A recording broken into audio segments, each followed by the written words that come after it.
Hey guys, Jolene with Stitchery Decor. If you just watched this tutorial for the chicken tea towel, welcome back. We're going to make a matching dish drying mat. It's super fun. Let's go. Okay, you guys, quick and easy. We're going to need a ruler, long ruler, rotary blade cutter, a actual dish drying mat, and some lace trim. And then we're going to do a button as well after the fact here. So it's going to match the chicken tea towel. As mentioned, I just did a video on it. So you can go ahead and watch that video as well. And as mentioned in that video, if there are supplies that you guys need, I will do my best to link them in the video description.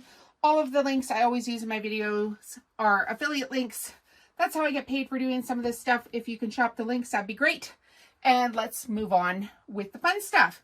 Okay, so first of all, I'm just going to lay my fabric down flat. I've just got a bolt of fabric here of this cute chicken fabric. And I have this polyester dish drying mat. So it's a really simple process. I just want to make sure that I have enough to sew a seam. So I lay the mat down. These don't come perfect all the time. Sometimes they're, you know, a 1/4 inch difference in each mat. So I lay the mat down right on top of the fabric, and that way I can kind of gauge where I need to be cutting the fabric here. So I just want enough to do like 1/2 inch seam allowance. When I flip this the right way around, and for some reason they just can't get these like exactly the same shape every time. I don't know why. Kind of frustrating, but whatever. Move on with your life. Let's do some fun things. Okay, so I know I'm straight because I'm just going to line my ruler up along with some chicken heads here. So I'm just going to cut my fabric just like that. That is the last of the rotary cutting for this project. And now what I'm going to do is flip my fabric inside out. Actually, I guess that's not the last of the rotary cutting. I want to cut off any of this, you know, dark markings here with the branding. This fabric is Dale Farm by Rebecca Jones. Okay, so we've cut that off. Now we're done with the rotary cutter. And I'm going to turn my fabric this way around, and I'm going to sew a seam around 3 edges of the fabric. So let's do that. Okay, so we've come over to the sewing machine here, and we're just going to line the edges of the fabric up, and then we're going to sew a straight stitch. And I kind of measured it so it will be the width of the presser foot here. So I'm just going to put my presser foot down, lift my needle up, actually put my presser foot down, and just line my fabric up along that edge. I'm going to have an open edge that I'm not going to sew right now, and I'm going to sew the 3 others. So just very quickly, this project is so easy to do, and it's a fun addition to your kitchen to have mix and match towels. I know this. I've sold many of these. I can't sew them and sell them for everybody though. So what my plan is to teach people how to do stuff on YouTube, which is fun. And then if they choose, why is my thread tied up here? If they choose to purchase products from me, I will have them tagged in the video description. Otherwise, go ahead and make your own. It's a good, fun project. And there's, I don't know how many billions of people in the world, but I don't need to make stuff for everybody. Yeah, I had a little thread pulled here. And as you can see, this opened up a little bit. So I'm just going to come back and just make sure that I've got this sewn right. The thread was pulling on the spool. Kind of annoying, but this is what happens on YouTube videos. Nothing is ever perfect. So just start again. There we go. Now we've caught it. Come all the way to the end. Just leave, you know, 1/2 inch here to turn the corner, and you'll be able to line your presser foot up along with the next edge.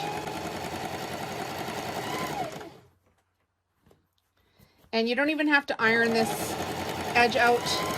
This will work just fine the way I'm doing it. Trust me, I've done hundreds of these. Actually, probably thousands by now.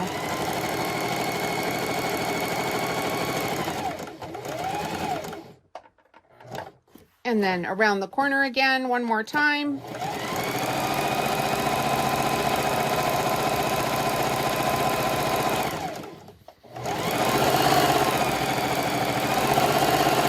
Right to the edge we go.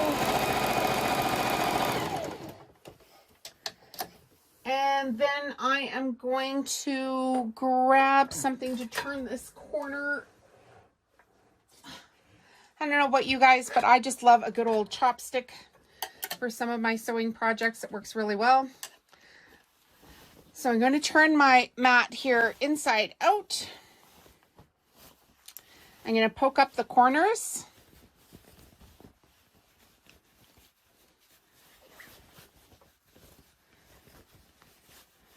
Just like this. And now we can go over to our ironing board. So my small little cutie patootie ironing board will not work for this project. It needs to be much bigger, so I've got my big board out here. And what I'm going to do is just make sure that I've got these corners pushed out, which I don't appear to right now. Grab my chopstick from the other side of the room.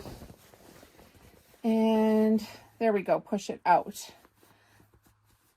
All right.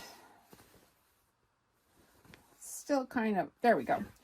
Stuck there. And now I'm going to put my dish drying mat inside the chicken fabric, just like stuffing a pillow.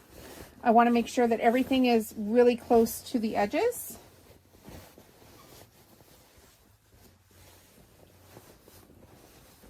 Up, up, up we go.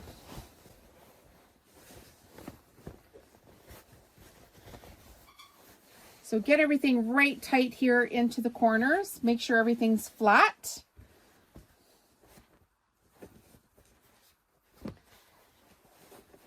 And then once we've got that done, we're going to smooth it out. And now we're going to just watch our edges here. This one is overlapping a little bit on this side, which means it's not far enough on this side. Rake it with your fingernails. That's starting to look pretty good. Make sure it's tight up here on this end and there isn't any gap in the fabric.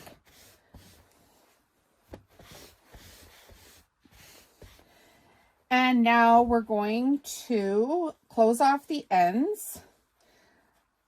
So I like to do this. I should have done it the other way. I like to do the, well, the chickens don't matter actually here. Both sides are the same on this one. Okay, so you just want the bottom to be like the folded edges will be on the bottom in the next step, so that you don't have any like a ridge of fabric in the next step, which would be the top of the dish mat when we're done, i.e. the pretty side. So I just fold this right up to the edge, and now I'm going to give it a very good press here with my iron. I've just got some water in my iron here today. You could do this with best press as well for a nice crisp finish. And I always push the fabric to the open side so I don't get any gapping on this side here. Quick and easy. Okay, here is the iron dish mat. Let's go back over to the sewing machine. I'm going to show you the next step. So in the next step, you're going to need a measuring tape or a cutting mat and an actual pin. So what I do is I just measure the mat, and I just want to find the center of the mat. So this one is just under 20 inches. So the center will be just under 10, and I'm just going to put a pin in it just like that. Not down here where I'm going to be sewing, but close enough that you will be able to see where the center line is here. You could actually rub it with your fingernail if that makes it easier for you. And then grab your white cotton lace trim, which is what I've got here. And I just quickly make sure that my lace trim is long enough, just by doing this. Because I do use a lot of lace trim, I want to make sure, obviously, that I have enough before I start this project, which I do. Okay, so then find the part of the trim. If there's a decorative edge that you want to the center, make sure that's up. This one is the same top and bottom, so it won't matter. And I'm just going to, am I going to cut these or am I going to burn them? Okay, the cut will work for these ones. Put this off to the side, this little piece of garbage. And I've got white thread in the sewing machine. It's a white polyester thread. I'm going to turn my machine this way, and I'm just going to line my ribbon up, my lace trim actually up, just past where the pin is. And I'm going to start sewing just past where the pin is on this side.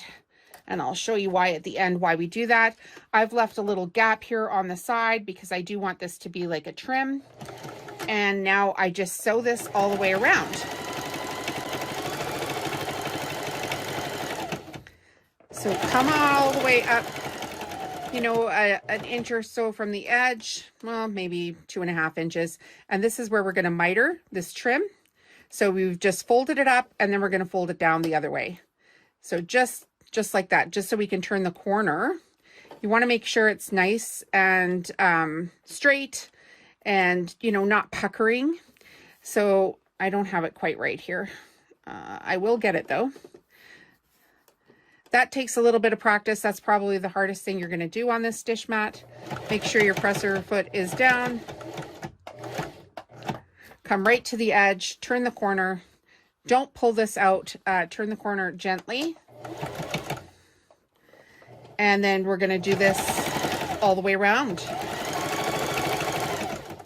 Now, because these are an actual dish drying mat, they are absorbent. And I guess I should have mentioned to you as well, make sure that where you start here is the right side up of the fabric. So this is going to be the bottom side. You just want to make sure, unless you've got a random print, that where you're starting it is where the fabric would be right side up. Of course, I've done so many of these, you know, I forget steps when I'm doing my trainings, but heck, if I can do this, you can too. All right, now we're going to make another corner here. Make sure everything's nice and flat and straight.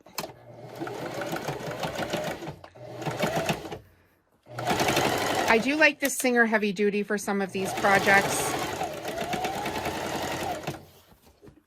As you can see, if you've seen my studio, I do have other machines.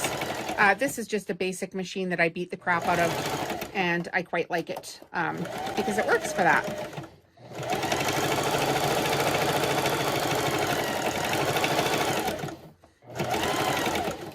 Off we go to the third corner.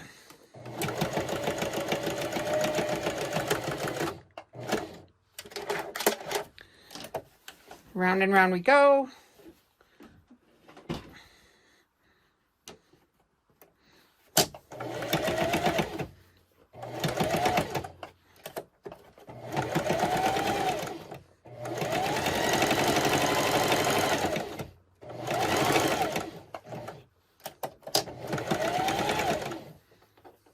Just want to make sure that this trim is not getting caught up in here. Sometimes that can happen. Just go slow.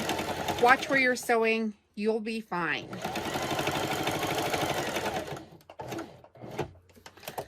One more time around the corner. Now, as mentioned in my last video, I am going to try to make up some kits for some of this stuff. They're not on the website yet, but in the future they will be. So keep an eye on my website if you're thinking that you want to make these and you would like to get a prepackaged kit. Make it a little bit easier for you. I ship to Canada and the United States. And all of these products, of course, are available for purchase as well, which are also on my website. I do both.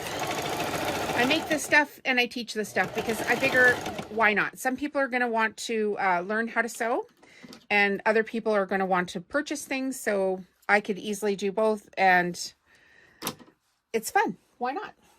Okay, so now we've come up to our pin, and I just want to cut my next fabric just past where the pin is on the other side, about the equal amount as the one before that. These are Westcott titanium scissors. They're the best little snips. Okay, so now I'm just going to fold this over, and I'm going to do the same with the top one. Just fold it over, make sure I've got all the loose ends tucked in as much as possible, right up to where this pin lines up. And we're tucking and we're scooching and we're getting all the loose threads to the inside.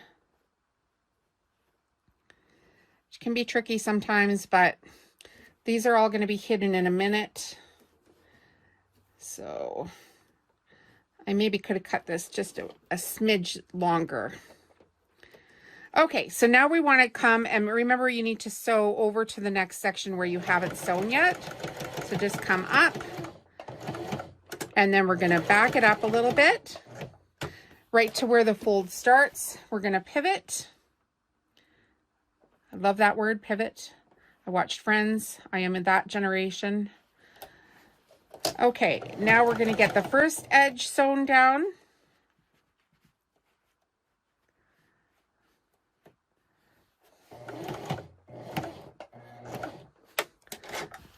Now we're going to turn it. Just a few stitches in, and then we're going to back stitch all the way back. Pull our pin out. We're done with that. Come forward. And now we're going to do this side of the white cotton lace trim all the way around. Okay, last corner here.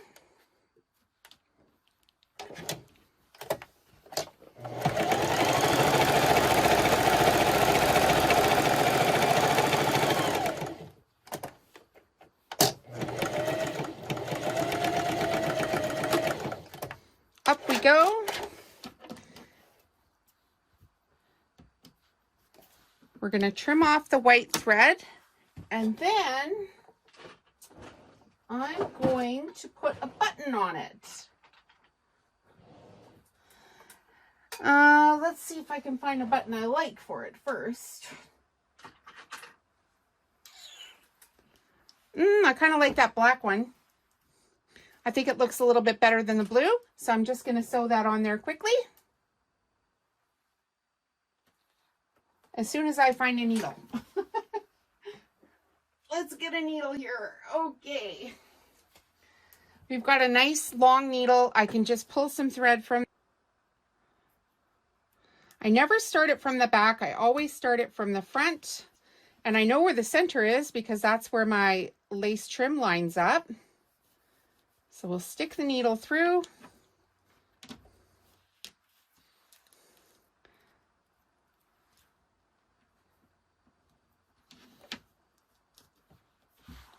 Once, twice,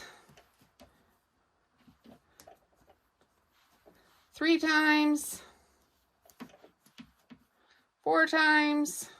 Oh, this is still 3. Okay, I do 4. I don't want my products falling apart. I want happy customers. Happy customers buy more things. So let's keep them happy. Make sure it's pretty. Use good fabric. Use good products, use good thread, use good buttons, tie it off a couple of times at the back, and then weave your thread through, pull it tight or taut, and there we have it. So there is the dish drying mat, and there is the matching tea towel. Have a good day, guys.